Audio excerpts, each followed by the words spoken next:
جينا نعبر اليوم عن حاجتنا أكثر من أي وقت مضى للسلام بلبنان وتمسكنا بالمحافظة على هالسلام وصونه وحمايته بتنظيم وطننا وإدارة شؤوننا. لأنه السلام قيمة أساسية في وطن يطمح إليه الكثير من اللبنانيين، قامت مجموعة من ناشطي المجتمع المدني بالاعتصام في الساعة نفسها وبنفس الوقت في ساحة الشهداء في بيروت وفي ساحة تروكاديرو بباريس وقرب القنصلية اللبنانية في مونريال.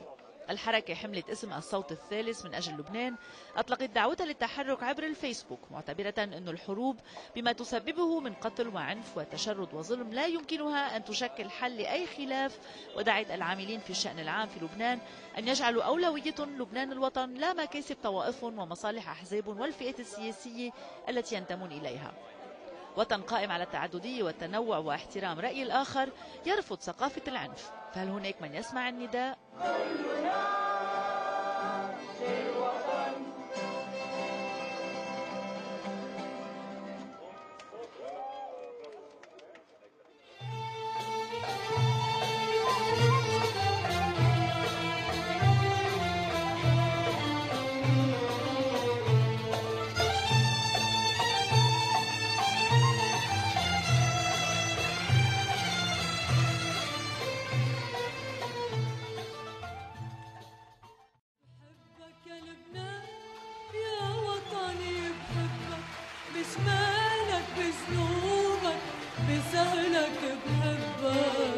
حبك يا لبنان يا وطني بحبك، مش مالك بذنوبك بسهلك بحبك، تسأل شو بني وشو اللي ما بني، بحبك يا لبنان يا وطني، بحبك يا لبنان يا وطني بحبك، مش مالك بذنوبك بسهلك بحبك، تسأل شو بني وشو اللي ما بني، بحبك يا لبنان يا وطني.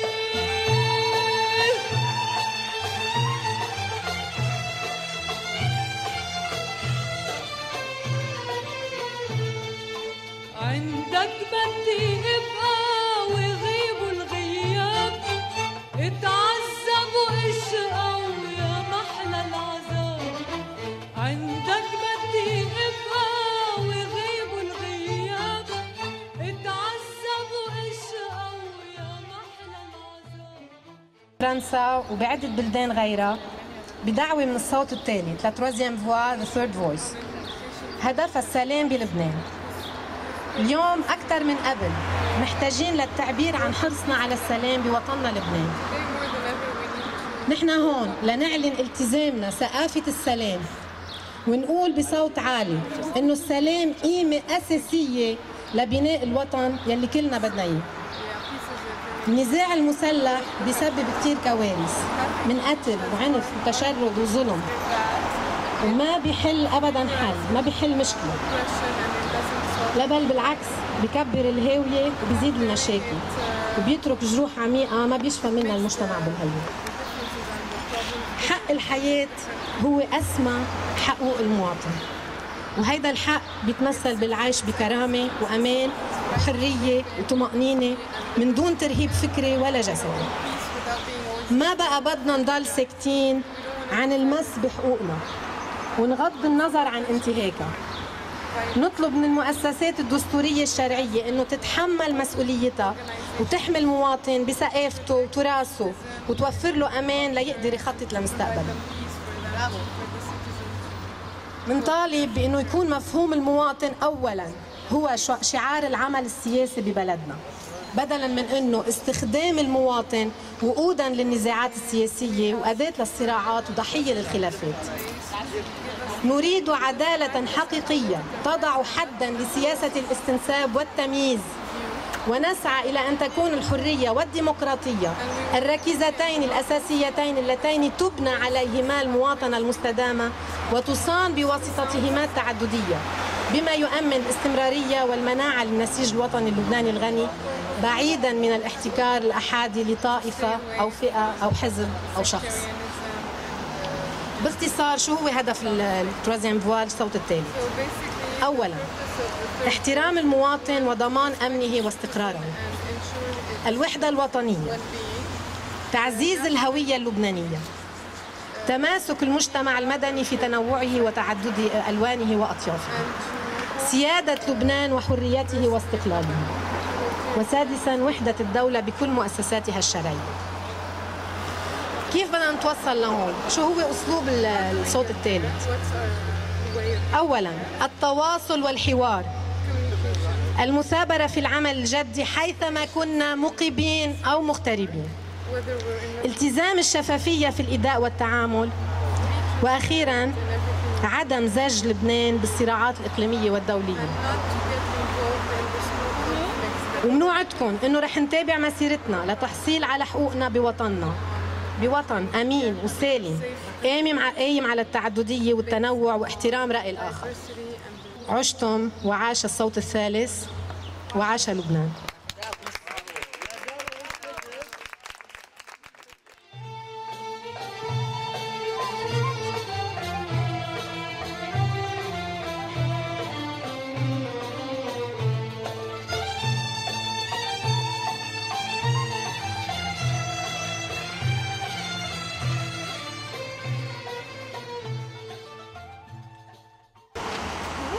Chers Canado-Libanais et amis du Liban qui sont présents aujourd'hui, qui sommes-nous et pourquoi sommes-nous réunis tous ensemble? Nous, activistes de la société civile libanaise au sein de la Troisième Voie, un groupe de réflexion apolitique, non partisan et non confessionnel, nous sommes réunis ici et dans d'autres lieux car nous avons besoin plus que jamais d'exprimer notre aspiration à la paix et notre attachement à préserver cette paix, à l'entretenir et la protéger dans l'organisation de notre pays et la gestion de ses affaires. Nous sommes ici présents pour proclamer notre dévouement à un Liban en paix et pour dire haut et fort que la paix constitue une valeur fondamentale dans la construction du pays auquel nous aspirons. Chers tous, vous, la Troisième Voie du Liban, la voix de tout le peuple, votre appel est un appel à la paix. C'est un appel à ne pas prendre les armes pour de fausses causes, à ne pas être partisans, à éviter les conflits fabriqués où l'unique victime est le peuple. Vous êtes ici parce que vous êtes ceux pour qui la préservation du dialogue entre Libanais importe, ceux qui refusent le schisme et la rupture irréversible, ceux qui valorisent l'identité libanaise, la cohésion nationale dans son pluralisme et ses possibilités d'échange, ceux qui veulent et croient pouvoir lutter pour un Liban souverain, indépendant et stable, ceux qui valorisent les esprits fondateurs et constructifs. Nous invitons tous ceux qui travaillent dans le domaine public au Liban à faire du Liban patrie leur priorité et non les profits de leur communauté, les intérêts de leur parti et des groupes politiques auxquels ils appartiennent. Nous demandons que le principe du citoyen d'abord soit la devise de l'action politique dans notre pays, au lieu de l'utilisation du citoyen comme chair à canon des conflits politiques.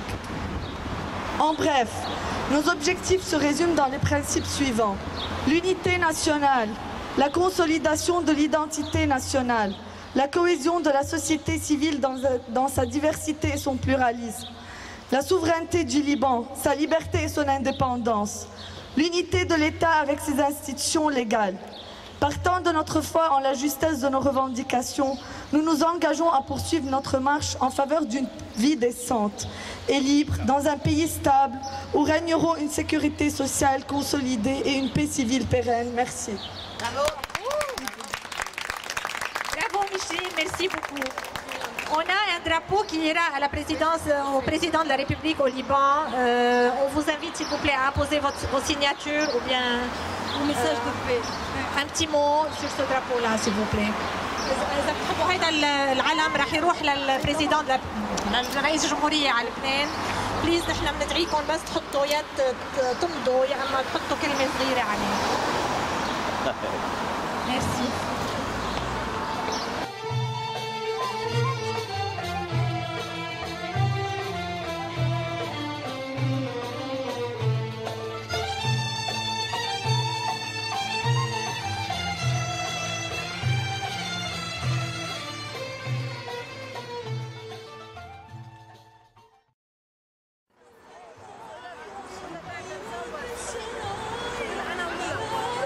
بصور فيديو، هذيك الساعة ما كان عم بصور. ان